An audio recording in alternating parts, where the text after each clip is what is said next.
Breaking news po ito mga kababayan. Ito na ang pasabog ngayong umaga. Grabe. Talagang ito po magugulat po kayo. Ginulantang ng buong mundo ang balitang ito. COMELEC Chairman George Garcia. Binalagbag si Boying Rimulya dito mga kababayan. Tila naninilikado. At si Senador Marcoleta naman ang kanyang napipintong paglaya. Naku po mga kababayan, talagang nagkaroon po ng malawakang pagtatalo dito. Lalong-lalo na ang mga netizen at mga kababayan natin na tuloy-tuloy na nakantabay sa update kay Senador Marcoleta. Isipin niyo naman mga kababayan, donation lang ang kanyang naging kasalanan dito. Tumanggap lang siya ng tulong sa mga pribadong kaibigan. Hindi naman ito pera ng taong bayan o pera ng gobyerno. Pero anong ginawa ni Ombudsman Boying Rimulya? Ginawang plunder, mga kababayan ko. Tila lumalabas na ito ay gawa-gawang kaso. Bakit ang COMELEC mga kababayan? Sinabi ni George Garcia, hindi na krimen ang hindi nagdedeklara o pagdedeklara ng campaign donations ng kandidato. Nailinaw ni COMELEC Chair George Garcia na ibinasura ng COMELEC ang reklamo laban kay Senador Rodante Marcoleta kaugnay ng umano'y 75 milyong campaign donation. Dahil hindi na itinuturing na kriminal na paglabag ang hindi pag-disclose ang campaign contribution ng isang kandidato sa ilalim ng kasalukuyang batas. Ayan mga kababayan ko. Grabe. Ano naman ang sinasabi kay Boying Rimulya? Ito po, lumabas po ang balitang ito sa Solid North.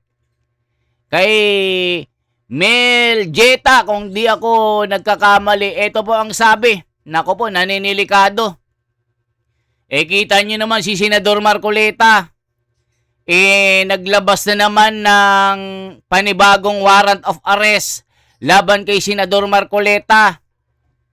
Dito, si Boying pala, meron palang sikreto. Hindi sinauli ni Boying Rimulya ang sobrang pondo ng DPWH na mahigit kumulang 407 milyon di umano. Ito po ang kumakalat na balita ngayon. Kahit kailan talaga ang sinungaling ay kapatid ng magnanakaw. Hala ka mga kababayan ko. Ayan po ang sinasabi ng balita. Ito kahit kailan talaga ang sinungaling ay kapatid ng magnanakaw. Ito mga kababayan, basahin po natin. Naku po, matindi po ito. Hindi sinauli ni Boying Rimulya ang sobrang pondo ng DPWH na mahigit kumulang 407 milyon. Nako po, question ngayon si Ombudsman Boying Rimulya matapos lumutang ang alegasyon na hindi raw kompleto ang naibalik na 407 milyon mula sa district engineers ng DPWH. May bahagi ng perang isinauli ang hindi malinaw kung saan napunta at posibleng itinago para sa sariling interes. Kung totoo ito, mabigat ang tanong, bakit ang perang dapat maging ebidensya o maibalik sa gobyerno ay tila may kulang sa accounting? Para sa publiko, hindi sapat ang pahayag na may perang na-recover. Dapat malinaw kung magkano ang natanggap, magkano mga na-turnover, sinong humawak at bakit may questions halagang napunta sa ombudsman. Nako mga kababayan, ito ay pahayag sa Mel Jota. Grabe ito mga kababayan. Kung totoo man ito, mabigat po ito.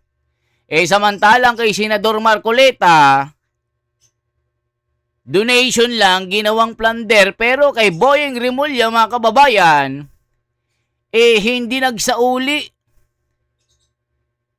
Ayan hindi sinauli ni Boying Rimulya ang sobrang pondo ng DPWH na mahigit kumulang 407 milyon. Kahit kailan talaga sinungaling magkapatid ng magnanakaw. Naku po mga kababayan ko.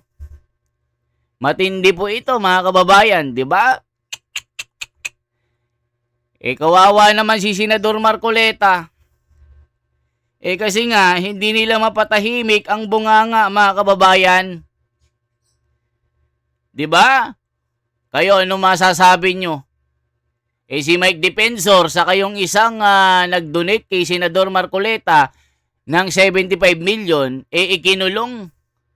So ngayon, bali-balita po na panibagong warrant of arrest kay Marcoleta inilabas ng ombudsman. Kahit sa kabila po ng nasa hospital ito, mga kababayan ko. Matinding balita po ito. Di ba mga kababayan? O eto pa, pakinggan pa natin itong balitang ito. Ito po ang sabi dito ni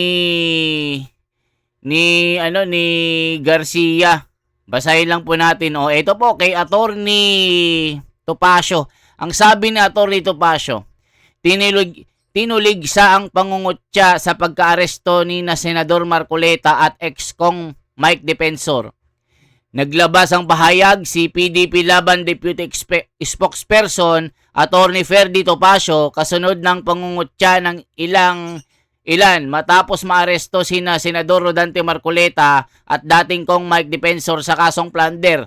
Sa kanyang social media post, iginito Topacio na ang mga nagsiwalat umano ng korupsyon ang siya ngayong nakakulong dahil sa anyay mga gawa-gawang kaso. Those who expose corruption only to get thrown in jail over blatantly fabricated cases and you still mock them? Nako po.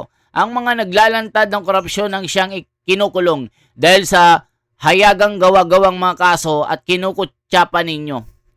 Idinagdag pa niya, maybe this country really deserves to be governed by thieves. Nako po mga kababayan ko, matindi po ito. Anong masasabi nyo mga kababayan ko? Diba?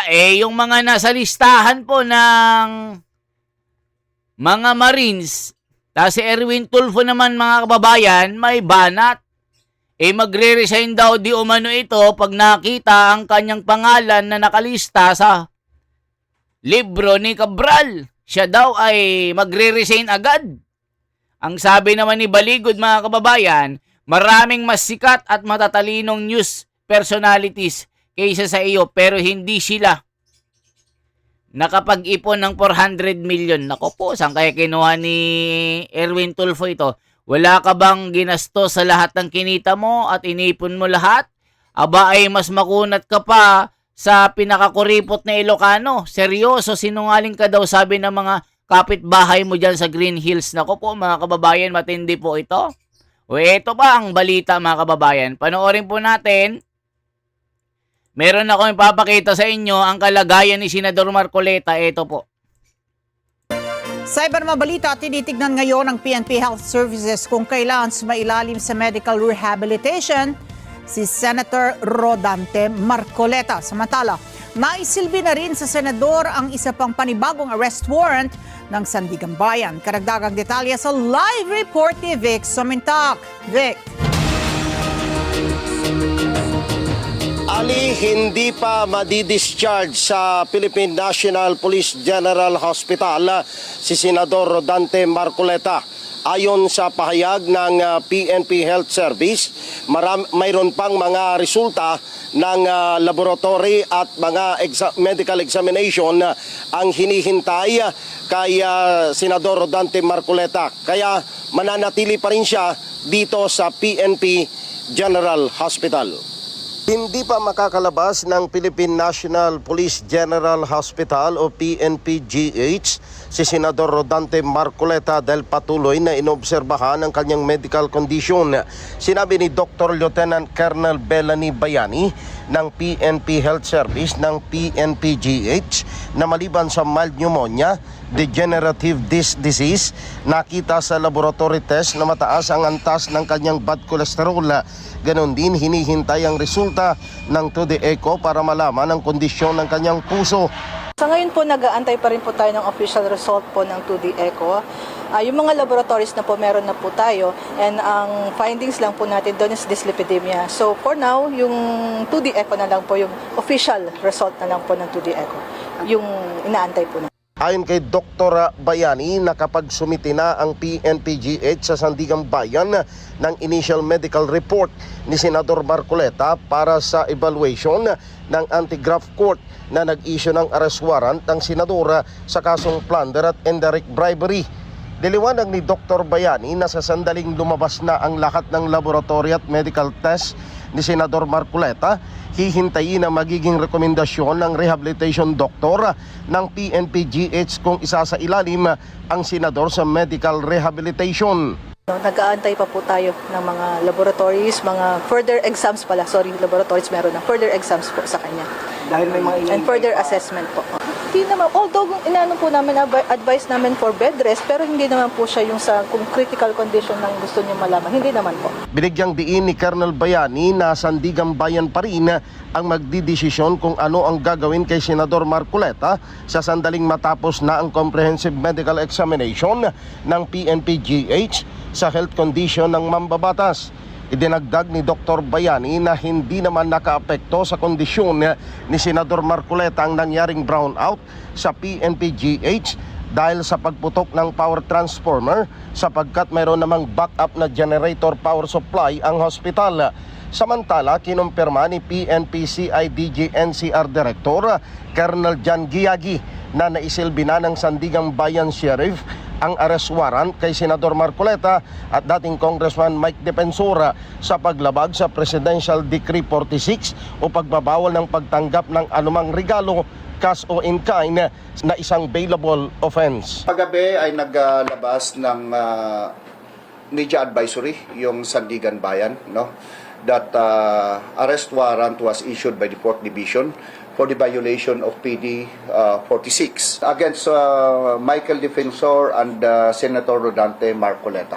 And it is a violation of PD 46 bailable at 30,000 each. Samantala, Ali, ngayong hapon ay pinayagan ng PNP Criminal Investigation and Detection Group si Senador Robin Padilla para personal na bisitahin si Senador Rodante Marcoleta sa loob mismo ng Philippine National Police General Hospital. Balik sa inyo, Ali. Okay, Vic, isang tanong lamang, dinetalye ba kung ano ang ibig sabihin, ito kumbaga kung ano yung specifics, pag sinabi na medical rehabilitation, para doon sa kanyang mga kondisyon, kasi yung degenerative disc disease, kasi natural sa aging, hindi ba? Kapag tumatanda yung mga, yung nagde-degenerate yung ating mga disc sa spine. Pero dinetalye ba? Ano ang ibig sabihin nito and what will it entail, itong medical rehabilitation na ito ni Senator Marcoleta? Ali, batay sa paliwanag ni Dr. Bayani, ang isang pasyente na isa sa ilalim sa tinatawag na medical rehabilitation ay depende doon sa level ng problema niya na dapat na i-rehab ng mga manggagamot. Mayroong pagkakataon na pwedeng outpatient yung pasyente. Pero kung malala yung kondisyon, doon papasok kung papayagan ng Sandigang Bayan na siya ay isa ilalim sa hospital arrest, Ali. Okay, maraming Ayan mga kababayan ko. Ayan po ang kalagayan ni Senador Marcoleta. Eto mga kababayan, ang balita pa. Pakita ko sa inyo, magugulat po kayo dito. Naku po, Boying Rimulya. Tignan nyo po si Boying Rimulya mga kababayan na may pasabog. Tila ipapaaresto naku po, sabi dahil nga po nakikitaan si Chis Escudero na pantay po ang kanyang pagtingin sa batas at hindi siya kabilang sa bendalo, di ba? Sinasabi natin nung nakaraan si Chis Escudero bumaliktad. Kaya nag-over the backod kasi nga ayaw makasuhan. Pero nung ginawang presiding officer mga kababayan, dahil po sa sinabi niyang 16 vote, nahinog ang kanyang kaso. Eto mga kababayan ko, sinabi mo kasing 16 votes, mabilisan na hinog ang kaso mo. Boying Rimulya, say cases against Cheese Escudero to proceed in the next few weeks. Nako po mga kababayan ko, ito. Tignan po natin. Matindi po ito, ha? Matindi po ito, mga kababayan ko. Ipapa-aresto na rin si Cheese Escudero. Dahil nga po sa... Nako, mga kababayan ko, halatado ito. Wanted na rin maging sa ibang bansa si Senador Panfilo Lacson. Alaka. Ito'y matapos ilagay si Lacson sa red notice list ng Alaka. Interpol. Pinapabawi naman ng mga abogado ni Lacson ang warrant of Ito yung si Mr. Tago, tapos binabatikos niya si Marcoleta na baka daw magkasakit. Mas duwag ka pala kay Marcoleta. Si Marcoleta, hinarap niya ang kaso. Hinarap niya yung warrant of arrest niya. Hindi siya nagtago. Pero ikaw, tago ng tago ka. Ito pa mga kababayan ko. Ibaba sa 40 ng vote para sa impeachment ni BP Sara. Kita nyo mga kababayan, no? Bendalo talaga ito. Bendalo, check po natin na ito po yung sabi ni di ba ito rin yung pasaway mga kababayan? Sinabi ni Cheese Escudero na 16 ang kailangan sa 24 na Senado para i-convict si Sara Duterte. Pero itong si Tago ng Tago, itong si Ping na inaaglahi pa si Marcoleta, baka daw magkasakit pag inaresto. Ayun, nagkasakit ka si Marcoleta. Pero hindi naman siya nagsisinungaling. Pero itong si Ping Lacson, ibaba daw sa 40 ng vote para sa impeachment ni BP Sara. Tignan nyo, loko-loko talaga tong taong ito. Ito pa sabi mga kababayan. Tignan nyo, negative 27 ang rating ni BBM mga kababayan. Nako po, paano na to? Pawala na ito mga kababayan. Nasaan na yung walang hustisya sa bansang ito para sa mga biktima ng tukhang? Nako, singiwi. Ito mga kababayan ko, ito yung sinasabi ko sa inyo. Dahil nga po si Cheese Escudero, tila sinusunod po yung nasa saligang batas sa 16 vote. Pero si Rimulya, di umano, ay meron ng ilalabas na warrant of arrest. Yung kaso, ayan Boying Rimulya say cases against Cheese Escudero to proceed in the next few weeks. Sabi ni Boying Rimulya. Kasi si Cheese Escudero, hindi nila mahawakan sa leeg. Kasi nga, sinunod ni Cheese Escudero ang saligang batas. Ako po mga kababayan. Talagang halatado, bistado ang kanilang ginagawa. Tignan nyo mga kababayan ko ha. Ha. Obvious na obvious. Kita nyo, obvious na obvious daw mga kababayan. Obvious na obvious ang ginagawa ng mga bendalo. Isipin nyo mga kababayan ko. Dahil si Cheese Escudero sumusunod sa batas, ipapa-aresto na ni Boying Rimulya. Samantalang si Boying Rimulya mga kababayan, merong 407 million na hindi sinauli sa DPWH. Tignan nyo po itong mga komento. Bakit obvious na obvious si Boying Rimulya? Sabi ni Robert Lamoste, ha, case dismiss your honor. Nako po. Jimboy Jill, Boying hindi kayo magtatagumpay. 92 days ngayon. Pala, maliwanag pa sa sikat ng araw. Nako, 2/3 of 15-16. Nako po mga kababayan, tama o mali? Parang gawing 13 votes na lang ni Chisa. Nako po, mahinog bigla. Nako, whatever is our is also the care. Mga hayop yung mga gumigipit. Halata na po kayo, hayop ang mga pagnanakaw ninyo. Ikulong kalaban sa politika, ipakulong nyo, yawa kayo. Ha, nahinog tuloy ang kaso. Nyetang bangag admin na to. Kita nyo mga kababayan ko. Dahil nga po, dito sa mga desisyon ni Cheese Escudero, tignan nyo ha, i-check po natin itong desisyon ni Cheese Escudero para malaman po natin. Ito po, dahil dito nagalit si Cheese Escudero. Ito po mga kababayan, 16 votes. Ayan, tignan natin mga kababayan ha. Hanapin natin. O, tignan nyo mga kababayan ha. O, tignan nyo mga kababayan. Nako po. Ayan po mga kababayan. O, kita nyo ha. 16 votes needed to convict VP Sara. Sabi naman ni Boying, 16 votes pala ha. Okay. Pahihinugin ko ang plunder case mo. Wait ka lang. Nako po, ipapa-aresto na si Chis Escudero di umano dito.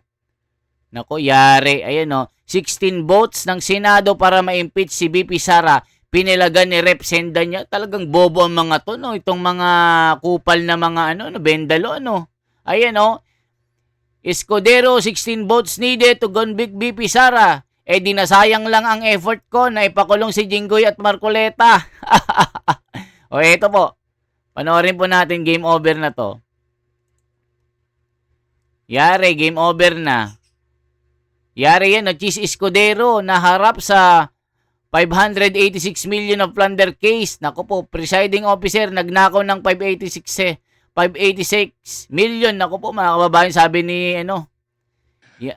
The Constitution provides that no person shall be convicted without the concurrence of 2/3 of all the members of the Senate.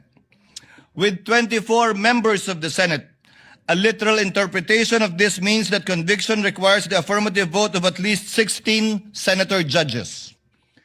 This literal interpretation finds direct support in the 2000 case of Bayan versus Zamora, which concerned the Senate's compliance with the 2/3 vote required to concur in a treaty.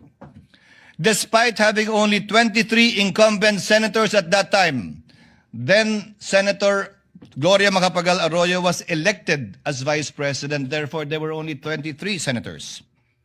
The court held the charter provides that the Senate shall be composed of 24 senators. Without a tinge of doubt, 2/3 of the figure or not less than 16 members is an unquestionable compliance with the requisite number of votes mentioned in Section 21 of Article 7. It behooves therefore all of us to observe the same fidelity with the Constitution in this trial, which affects not only the mere ratification of a treaty, but more so affects the substantial rights of the respondent, as well as the sovereign will of the people as expressed in the overwhelming mandate given to her. Ayan mga kababayan, dahil dito tila naninilikado si Chis Escudero. Ipapa-aresto na rin ni Boying Rimulya. Ayan no. Presiding officer, nagnakaw ng 586 million. Ayan no, nahaharap. Ayan no. Nahaharap ngayon si dating Senate President Chis Escudero sa reklamong plunder. Naku po, ipapa-aresto na rin ito mga kababayan ko. Game over na kasi. Ayan no. 16 votes needed to convict VP Sara.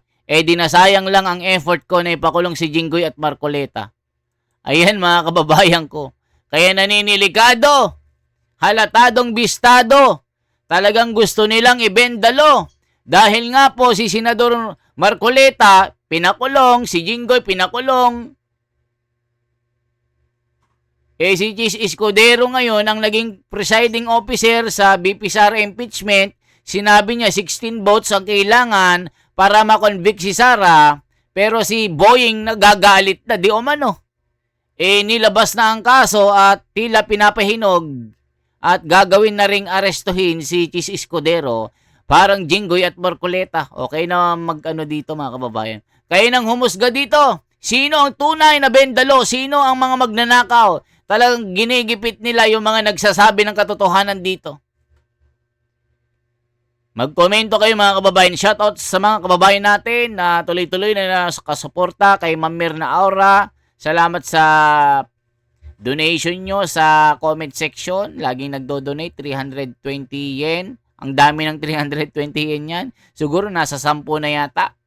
At kay JJ, kay Gaspar Beltran at sa mga kababayan natin sa Canada. Ito po. Shoutout lang po natin. Perjas, shout out. LB Palomar, shout out.